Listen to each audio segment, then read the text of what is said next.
views expressed on this broadcast of Step by Step Towards Emotional Sobriety with Dr. Alan Berger do not necessarily reflect those of Take 12 Radio, KHLT Recovery Broadcasting, or our affiliates. Take 12 Radio and KHLT Recovery Broadcasting are not affiliated with any particular 12-step fellowship.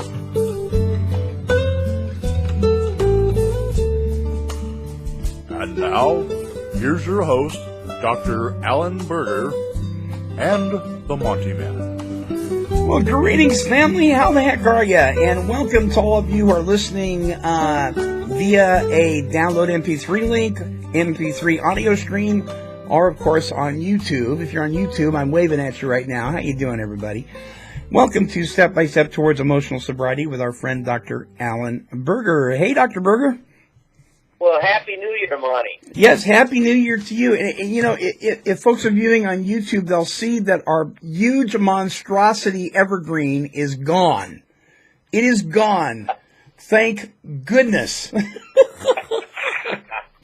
I love those things, but my allergies just can't deal with it. So the studio is all cleaned up, all the decorations are down, and I feel like a fresh new man. Isn't that wonderful?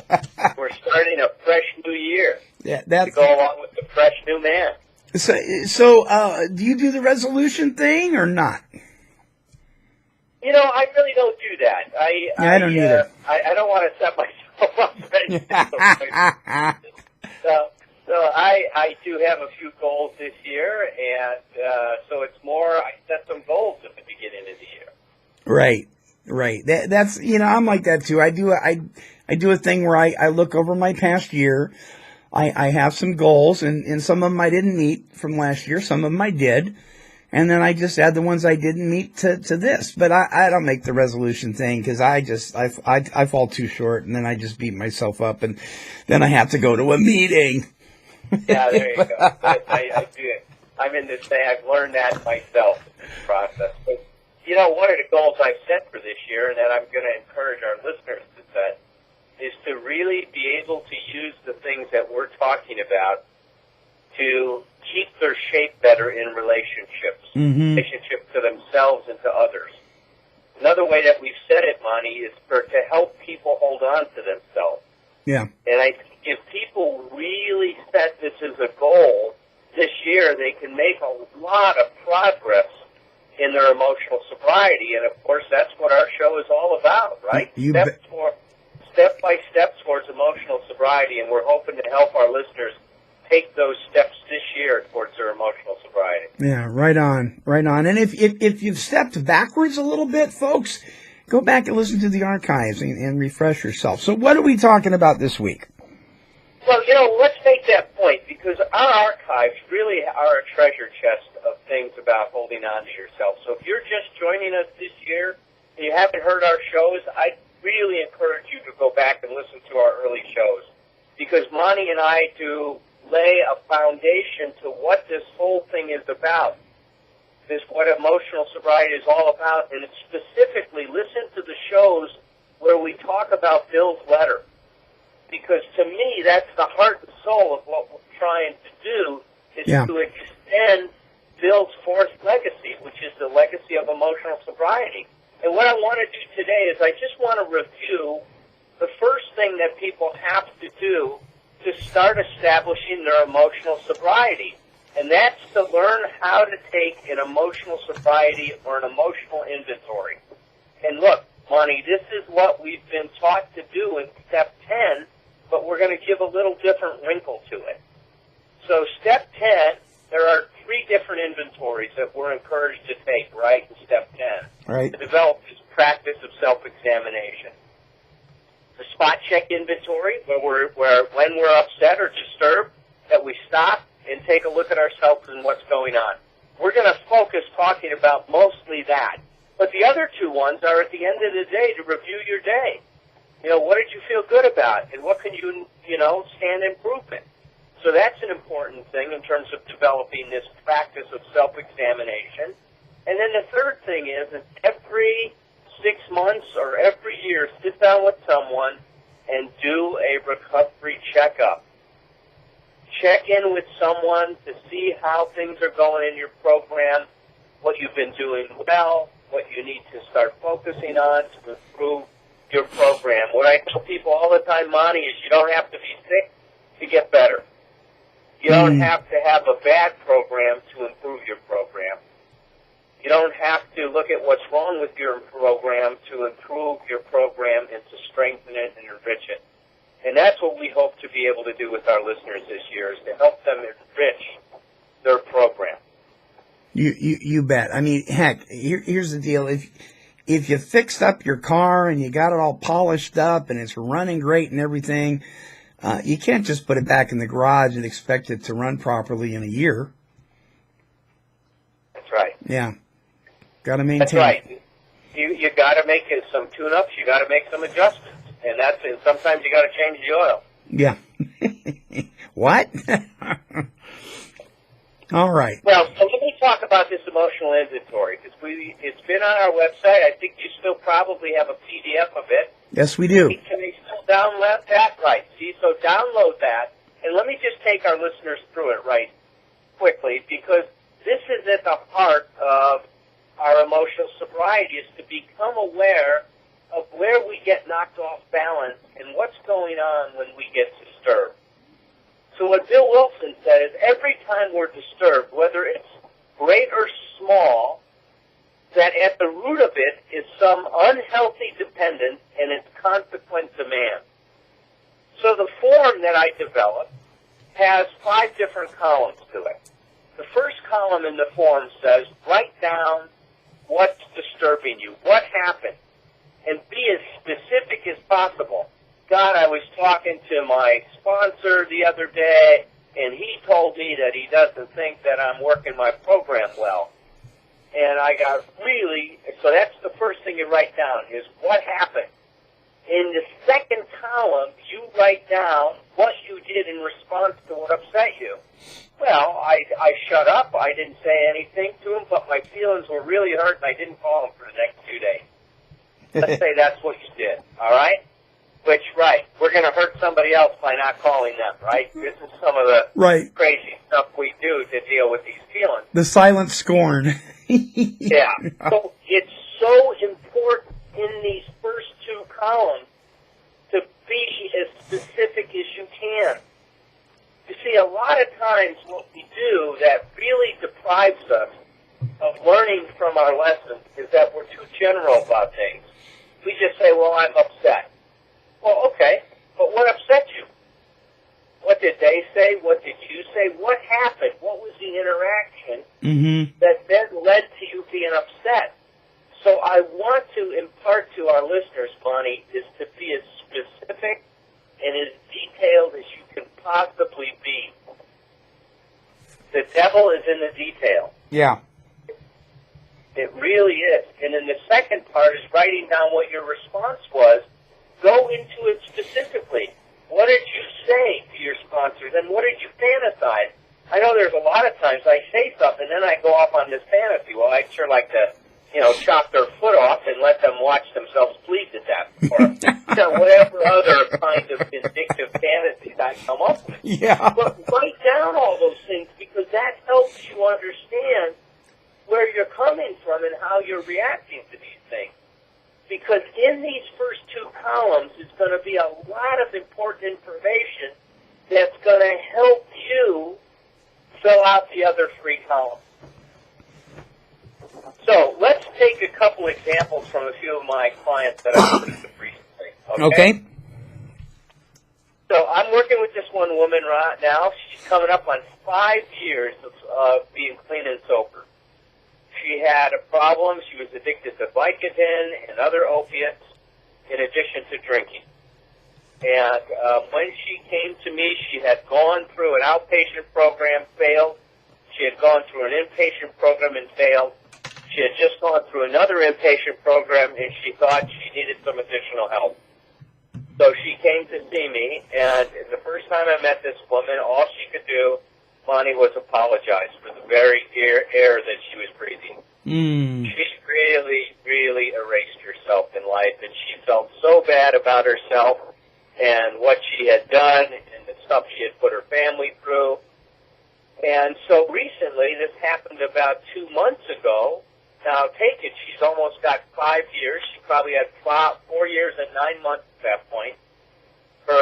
One of her sons came to her, and I forgot how the conversation started, but he said, Mom, you really don't have a recovery program. You really haven't done anything, and I don't believe anything that you're saying. Wow.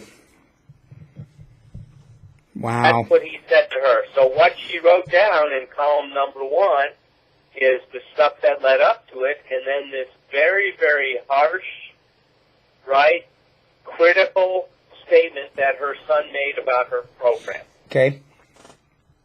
Column 2, the first thing she wrote is, I was devastated. Now, I said, well, what did you do? What did you say back to him? She said, I didn't say much. I really was quiet. I said, well, what was going on inside of you? What were you feeling at that particular point in time? And she goes, well, I was very, very hurt that he had not acknowledged anything that I had done over the last 4 years and 9 months. And I just wanted to withdraw. I didn't want to talk to him. I wanted to run away. So that's what she filled out in her first 2 columns. Okay. Let me give you another example. This young man had 6 months of sobriety. He went to a meeting, he walks in the door, and he says, honey, I got my 6-month shift tonight. His wife looked at him and said to him, so what? Oh. Yeah, see, you could even feel the pain, right? He was crushed. He was devastated. Column 2, what did he do? How did he react to what his wife said? He stomped up the stairs. He was very, very angry with her, slammed the door to his room, and then started to fantasize and says, well, I'm going to show her. She doesn't care about my 6 months. Well, how about if I go down the street and grab a fifth of Jim Beam right now? You bet. I bet you she'll care about that. And then he started to think it through a little bit more. He says, that's not going to do good. That's only going to hurt me. I don't want to hurt myself. I've been doing too much of that. So I'm just not going to talk to her. And maybe she'll come to me and apologize after a few days. So you see, in both of these cases, what that woman did and what this gentleman did is they let someone that was important to them define their recovery and the quality of their recovery. Yeah. In both cases, both of those people lost themselves in that other person's reaction. Mm-hmm. This woman did not hold on to herself, did not keep a sense of herself, and know in her heart that she's been working hard. I mean, and we're going to talk about columns, 3 and 4 here in a minute, maybe after our break. But what I want to point out to listeners as you're listening to this is that whenever I get upset or hurt with what somebody else is saying to me, it relates to something that's going on inside me. There's something wrong with me. And what this emotional inventory is designed to do, Monty, is designed to help people unpack their reactions so they can discover what their basic flaw is. What is their emotional deformity that's getting them to react this way to other people and allowing other people to knock them off balance? Mm-hmm. You see, if I'm holding on to myself, you can say something really harsh like that, but I'm not going to let what you say define me. It's going to be what I know to be true about me. Right. It doesn't So mean... if you say, yeah, go ahead. I said, it doesn't mean it doesn't sting, but it doesn't have to knock you off balance. Yeah, it might hurt for a minute. Yeah. You could say, my God, I'm so sorry that they're feeling this way. Yeah. But you're right. See, we can get stung, but we can not get knocked off balance. Right. That is a great way of saying it. Yeah. Yeah. Because when we do, when we allow that to happen, we have a real hard time getting back up. Yeah, that's right. See, that's the truth of it is that the more the more that I turned my center of gravity, my center of emotional gravity over to you, Yeah. the more you can knock me down and keep me down. Yeah. And the more I recover my emotional center of gravity, the more I can be like one of those dolls that you hit. You remember those blow-up things that have the sand in the bottom? Oh, yeah, I was just thinking about they those, pop yeah. back right up. Yeah. You know, that's what we want our listeners to do, is to be able to have that resilience, that emotional resilience, where despite what somebody is saying that hurts us, that we're able to get a hold of ourselves and get back to balance, so that we don't need to overreact. We don't need to shrink in reaction to one of these things, that we learn how to soothe ourselves, how to quiet our mind and calm our hearts. I mean, that's the thing that we need to do, is to really be able to quiet ourselves so that we can keep perspective. Because what this happens is this emotional dependency we have, which is really the basic flaw that Bill Wilson talked about, it makes it so easy for us to get knocked off balance. And don't you find that people that are kind of caught up in this, they almost find a morbid comfort in being knocked down? No, it's what people have called a comfortable discomfort, Monty. Yeah. That's the way a lot of people have described it. It's that it's what they know. So there's a certain sense of certainty to it, right? Mm-hmm. Is that people, we've got a fire engine coming by my office here right now, so we're going to hear some fire. Everything's all right to our listeners. Don't get knocked off balance from the fire engine. Hold on to yourself. So what this is that I enjoyed what I said so much I forgot what the heck I was. And you were talking about being emotionally knocked off balance and being comfortable in an uncomfortable situation. Yeah. See, so that's what happens is when we get knocked off balance, that's going to happen from time to time. But emotional sobriety doesn't mean here comes another one. So there's a real emergency here in the neighborhood. Mm. So having emotional sobriety does not mean that we don't get knocked off balance. It means that we recover our balance. Yeah. Yes, it also means that we don't get knocked off balance as much. But emotional sobriety has as much to do with recovering our balance as maintaining it. Mm-hmm. Mm-hmm. That's good. That's really, really good. Because there are times when we are going to get knocked down. It's just going to happen. The impact's going to be so hard, it's going to catch us off guard. But staying down there, when I stay down there and I'm emotionally dependent on how you feel about me, I bleed all over everybody else too. Oh, wow, that's a great way. That's right on. Yeah.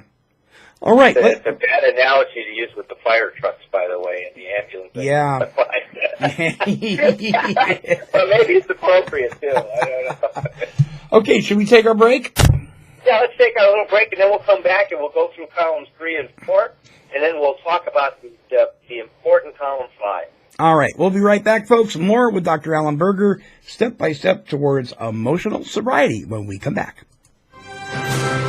With the advent of the Affordable Care Act and existing parity legislation, addictions or severe substance use disorders will be considered as other chronic health conditions. Treatment outcomes will be newly defined and closely watched. Reimbursement models will also shift to motivate changes in efficiency and effectiveness of care provided. There are many new and exciting challenges coming down the pike, and we all must be ready. Well, C4 Recovery Solutions is hosting Access, Addiction Executives Industry Summit, as a working conference for board members, senior executives, medical directors, clinical supervisors, mid-level managers, and information technology staff to plan for and implement strategies to meet these challenges. The Addiction Executives Industry Summit will be held at the breathtaking Waldorf Astoria in Naples, Florida, February 9th through the 12th, 2014. For more information and to register, visit www.accesssummit.com. That's AXISSUMMIT.com.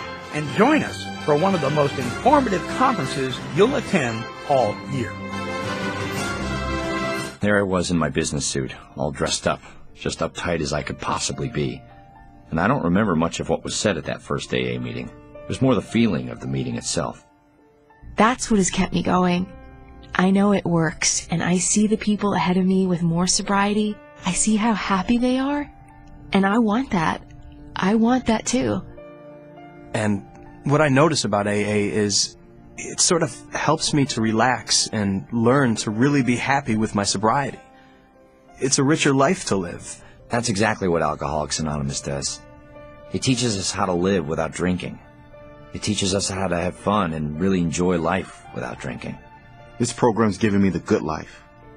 The only good life I've ever known. Alcoholics Anonymous. It works. Look us up. Check your phone book, newspaper, or AA.org. This is Dr. Al Mooney, author of The Recovery Book, and you are listening to Take12Radio.com. All right, and we have returned, and you are in the middle of, you are involved with, we have drawn you in to our lair, step-by-step towards emotional sobriety with Dr. Alan Berger, and we've been talking about the emotional inventory. You can download it. There's a PDF link right there on the page at Take12Radio.com on Saturday's page, and you can download that thing and print it out. It's not in full color or anything. You're not going to waste a lot of ink. But I got to tell you something.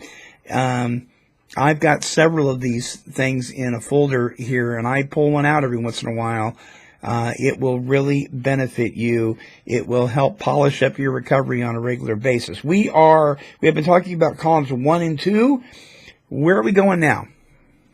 Well, we're going to talk about columns 3 and 4 and 5. So let's go back to the woman whose son said to her, you really don't have any recovery. You really been just cruising for the last 4 years and 9 months. Yeah. Well, so when she came in and started to talk to me, I said, well, let's try to unpack this. Let's look at what was your unenforceable rule? Well, what she wrote down was that she wanted her son to value and appreciate all that she had been doing over the last 4 years and 9 months. Now, you could ask a lot of people and say, hey, do you think that's reasonable or unreasonable? Most people would say that's a pretty reasonable expectation. Mm-hmm. There's nothing wrong with that. And I wouldn't argue that. That would be nice if he recognized that and he was able to appreciate it. But it is an unenforceable rule. You can want that, but you can't make other people believe that way if they don't. And this also denies the fact that maybe this had very little to do with what she had been doing and more to do with what her son hadn't been doing. See, he hadn't been involved in Al-Anon. He had never come in to any of the any of the sessions that I invited him to come into. Right. Because I think this is a family disease, and the more families can get in recovery, the better recovery is. So he was still sitting on a lot of resentment and feelings that he had from before when she was using. I mean, she couldn't trust him to come and babysit his children because she wasn't functional. Mm-hmm. So for many years he distanced himself from his mom and stuff like that. So he was left with a lot of pain over what he lost as a result of her addiction. And because he hadn't dealt with any of that pain, it turned into a resentment. So what she wanted was reasonable. Boy, it'd be great if he could do that, but it's an unenforceable rule. Now, here's the big problem, though, for her, is that unenforceable rule did reflect a certain emotional dependency. Because in the next column, column 4, we write down what was our unhealthy dependence, and part of what went on for this woman is that she wanted her son to validate her recovery so that she could feel forgiven. So that was her unhealthy dependence. That was her unhealthy. I cannot forgive myself for what I've done in my addiction until my son forgives me. Wow. So what that does is it puts her emotional well-being in whose hands? His. That's right. Yeah. Totally, Monty. Yeah. So it really left her in a very, very, very difficult place. And that's what caused all the pain she was having about it. Now, once she realized that, then she realized that, first of all, the issue is forgiving herself, not whether her son forgives her or not. And I asked her, can she now forgive herself? Look at what she's been doing. And this woman is really working the program. She's of service to others. She's secretaried meetings. She goes into women's recovery homes and runs step study meetings. I mean, she's really gotten herself involved and is very into being of service. So she could say to herself, yeah, I could. So what she needed to do to stay centered was to realize that it's about forgiving herself first, not expecting her son to forgive her what she hasn't been able to forgive herself for. So that's what we got to work on, and that's what the column 5 is about. It's what do you need to do to stay centered, and for her it was self-forgiveness. What to do to stay centered. And this is something, this staying centered thing, this is something that you just can't discover something and then do it once and expect to stay on track. No, it's just, this form that we have is for people to use whenever they're upset. Yeah. And you're going to discover other things. One of the things we're going to be doing in our shows is we're going to go through my book, The 12 Smart Things to Do When the Booze and Drugs Are Gone, which is all about emotional sobriety. And the first thing I suggest, smart thing number 1, is taking this emotional inventory. So that's why we're going over it. Then we're going to pick up number 2 next time that we get on the radio show together, which will be in 2 weeks.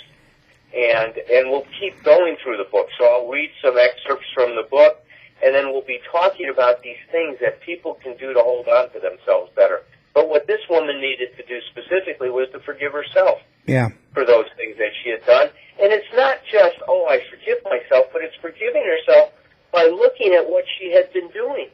She had taken responsibility for her illness. She had gone to her family and made amends for what she's done, and she had cleaned up her side of the street.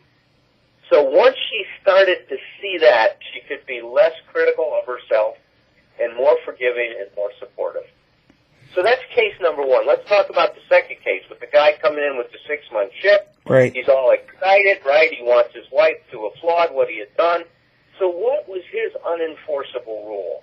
Right? What was his unreasonable expectation or demand? He was demanding her to respond to him in the way he expected her to respond. Yeah, that's right. And it's even a little bit more than that, because he wanted her to appreciate the 6 months he had, despite the fact that he had put her through this 6 times already and disappointed her 4 times. Mm-hmm. She had jumped on that bandwagon and been disappointed terribly in the past. And she wasn't going to have anything to do with it anymore. She was tired of this stuff. She wanted to see, what he was going to do in the future, not get 6 months, because he had done that several times before. So he wanted her to get on the bandwagon with him and appreciate his recovery despite what he had put her through in the past. So it was not only unenforceable, it was unreasonable. You got it. Now we've got an example of an unenforceable and an unreasonable rule. Yeah. So what was his unhealthy dependence? Well, his unhealthy dependence was that the value of his recovery depended on her validation, on her response. Yeah. And he was staying sober for the wrong reason. He was staying sober to get her to feel good about him, rather than to stay sober because it was the best thing he could do for himself. Well, you really, when you work with somebody doing something like this, you can really find out rather quickly if they have an issue with being emotionally dependent on other people approving of themselves. You can find out real fast, can't you? Boy, I'll tell you, Monty, this form really helps people expose that, and it's kind of it's either you get a double reaction to it, right? It's one of these mixed reactions, because at the same time, it's God, I'm glad I'm seeing what's going on with me, so I can start to do something about it. But at the same time, you say, wow, this is tough facing how emotionally dependent dependent I really am. And listen, it was that moment when Bill realized what his basic flaw had been, this absolute dependence on people, places, and things for his security, right, and for his self-esteem. It's when Bill realized that is when things started to turn around. See, that's the paradoxical theory of change that works in our program. As soon as we own what we're doing and what's going on, we have a chance to make different choices, right? New possibilities open up for us. So what was the fifth column for this young man in terms of what he needed to do? Well, he needed to step back and to realize that, look, that there's no way that she can feel good about things because of her hurts in the past, and that he needed to be compassionate and understanding, and instead of mad at her, to even be able to go to her and say, look, honey, I totally understand your reaction. You know, if things were turned around, I'd feel that same way too. And I appreciate that you're honest with me about where you're at. Boy, she would have fallen off her couch if he had said that to her. She might have even turned Bones off that night and listened to him rather than watch TV. Right. Because he was saying something that would have been so worthwhile to say. And at the same time, in that fifth column, it would be to remind himself that he's working the program for his sake, because it's the best thing he can do for himself. It's the best thing that best possible attitude he can take towards his life. So when you do that, then you get centered again, and then you realize it's about validating what you're doing rather than depending on someone else to validate you. So there's a lot of acceptance in column 5, isn't there? Boy, that's a great way. Isn't that what we've been taught? That acceptance is a big key to our problems. Yeah. But we didn't know we didn't know what that looked like. I mean, I don't want to poo-poo anything in the 12 steps or the founders or anything like that. But the more we revealed, Bill W. talked about, this was spiritual kindergarten. I'm so glad that we can move further and deeper in this process, because so many, we hear things like, acceptance is the key and all that stuff, but we don't know what that looks like. We don't know how to plug it. We don't know how to make it practical, right? Right. That's the key, is how do I pick that up and turn it into a tool that I can use today? And that's what I'm hoping this emotional inventory form can do for people, Monty, is to give them a tool to start unpacking the reaction so that they can see and identify where they're emotionally dependent, and then start to unhook their dependence on other people. And when we do that, man, then we start to experience that peace of mind that Bill talked about. Then we start having emotional sobriety. Fred Holmquist from Hazleton talks about sober suffering a lot. And he pointed out to me that, 17 years after the big book was written, Bill wrote the 12 and 12. And he really believes that the 12 and 12 is all about emotional sobriety, because here, now, Bill's got 17 years of experience in dealing with his depression and dealing with other emotions that came up with him. And the 12 and 12, if you really get into it and unpack it like we've done in previous shows, really is about helping people establish their emotional sobriety. So I hope this inventory that we talked about tonight is going to help people do so. I'm really excited that we're going to dig into the 12 smart things. Next show we have, we'll start to talk about 12 smart thing number 2. And we're going to have a great year this year, man. And I hope that if you're listening, that you'll join us and for this journey, and tell your friends about Take 12 Radio and Step by Step towards emotional sobriety. Right on, buddy. Right on. Let me ask you, before we sign off this time, let me ask you a question.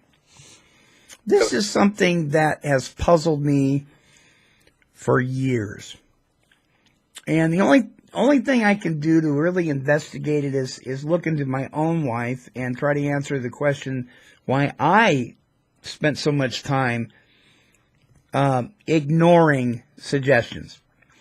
There are people that I talk to on a regular basis that listen to this show, as well as other shows on Take 12 Radio, and we put forth a suggestion. We put forth stuff that's been tried and true. And they listen to it and they go, yep, yep, yep. And then they walk away and they don't do it. What is up with that? Well, it's this willingness, right, to kind of stuff new, and a lot of times, and this is unfortunate, but maybe God's wisdom is in this, is that it takes some pain. Yeah. So that once we get sick and tired of being sick and tired, then we become a lot more willing. Mm-hmm. And it doesn't always have to go that way, because I think there's people, too, that are willing to try new things because they're invested in their growth. But if you're one of those people that hear these ideas and you don't plug it in, it means that you're still very much needing to be motivated by pain. And that's okay, that's where you're at, but that's not the only kind of motivation out there, because there is a motivation that comes from wanting to realize your potential, wanting to actualize your potential. Abraham Maslow, a very, very brilliant psychologist, said that the growth force, the desire to self-actualize, is one of the most powerful motivations in life. And it's available to you. You can tap into that. And so you don't have to wait until something's blowing up in your life to change. You can change because you want something better than what you have right now. And if you awaken that part of you, boy, it opens up so many doors. And you don't have to now cause trouble in your life to get better. Yeah, right on, right on. Well, good show, Dr. Berger. Good stuff. And listeners, in another 2 weeks, we'll be going into this thing further. I'm excited about it. I got to tell you, I've said it before on this show. This has helped me a great deal. And I know if it can get through my thick skull, it can get through anybody's thick skull. It really can. So, don't forget Dr. Berger's email, abphd@msn.com. The link is right here on Take 12 Radio. And also his website, abphd.com. And Dr. Berger, William Moyers is going to be on the show here in a couple of weeks. We're going to be talking about Hazelden and some of the stuff that he's involved in. So there's a lot of stuff going on for 2014 for Take 12 Radio. And that's fantastic. That is just great to hear. And Take 12 Radio is where it's at in 2014. Right on, buddy. All right. Well, folks, hey, step by step, it's step by step towards emotional sobriety. It very well may be the next frontier in your life. Until our next broadcast, this is the Monty'man along with Dr. Alan Berger, and we're wishing God's perfect serenity for you. Bye-bye now.